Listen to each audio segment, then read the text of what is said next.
कि अभी तो राम जन्मभूमि की मुक्ति हुई है, अभी तो काशी मथुरा जाना है, आप गाय की बात क्यों बीच में ले आ रहे हैं। तो हमने उनको कहा कि देखो, एक ही साधे सब सदे, सब साधे सब जाए।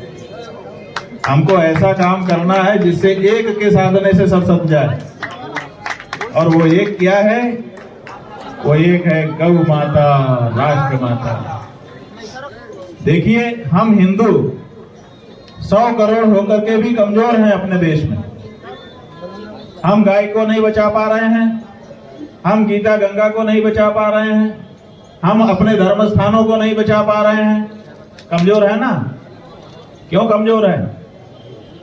क्योंकि हम माँ का दूध नहीं पा रहे हैं। माँ माने गौ माता। हमारे यहाँ जब बल का प्रदर्शन करना होता है तो लोग यही तो कहते हैं, अगर माँ ने दूध पिलाया हो तो आ जाओ, अगर माँ का दूध पिया हो तो आ जाओ, यही तो कहते हैं। तो इसका मतलब है कि बल पराक्रम हमारी माँ के दूध में होता है, और उसी माँ को, उसकी माँ के महात्म्य को हम भूल गए, और इसीलिए हमारा पराक्रम खो गया। और हमारा पराक्रम खो गया है, इसीलिए चारों तरफ से हमारे ऊपर दूसरों का शासन हो रहा है। अपने किसी प्रतीक को, अपने किसी मान बिंदु को हम नहीं बचा पा रहे हैं। इसलिए सबसे पहले हमको बलवान होना है। आध्यात्मिक बल, शारीरिक बल, मानसिक बल हमको प्राप्त करना है, और वो प्राप्त होगा तब जब हमारी वेद लक्षणा रामा गौ की रक्षा होगी और उनका सम्मान हम करना शुरू कर देंगे। बलवान होने के बाद फिर हम सब कुछ कर सकेंगे।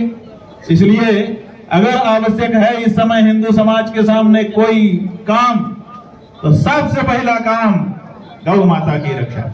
इससे बढ़कर के दूसरा कोई काम वरीयता में हमारे सामने नहीं हो सकता है। इसलिए गौ माता की रक्षा का निर्णय ये गौ संसद ले रही है, और स्वयं द्वारकाधीश, ये जो भगवान शंकराचार्य ने 4 पीठ बनाए हैं, इनके पीछे रहस्य ये है कि जो हमारे 4 धाम हैं, उन 4 धामों की यात्रा प्रत्येक हिंदू के लिए अनिवार्य कर दी गई। हर हिंदू को 4 धाम की यात्रा करनी होती है। तो 4 धाम की यात्रा में हर हिंदू तो जा नहीं पाएगा, इसीलिए भगवान कृपा करके स्वयं उसके सामने पधारते हैं। इसीलिए भगवान के 2 रूप माने जाते हैं। द्वे रूपे वासुदेवस्य चलम चाचलमेव च चलम सन्यासिनो रूपम अचलम प्रतिमादिशु। तो भगवान के 2 रूप हैं, एक अचल और एक चल। अचल रूप द्वारकाधीश के मंदिर में, द्वारका में विराजमान है, और जो भगवान का चल रूप है वही यहाँ चल करके द्वारका के शंकराचार्य जी महाराज के रूप में आया है। तो जब द्वारकाधीश स्वयं आकर के विराजमान हो गए हैं, तो निश्चित रूप से जो हम लोगों का गौ माता के प्रति संकल्प है वो पूरा होगा। हम अनुरोध कर रहे हैं कि क्रम को आगे बढ़ाया जाए।